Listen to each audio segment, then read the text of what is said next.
Окей, не работает приборная панель, горит только чек. Видите? Что делаем?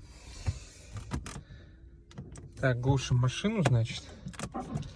Потом раз, два нажимаем и жмем педаль тормоза. Ждем. Нажали разочек. Еще разочек. Ну так пару раз. Все, панель заработала. Это самый быстрейший способ из всех, что какие-либо есть.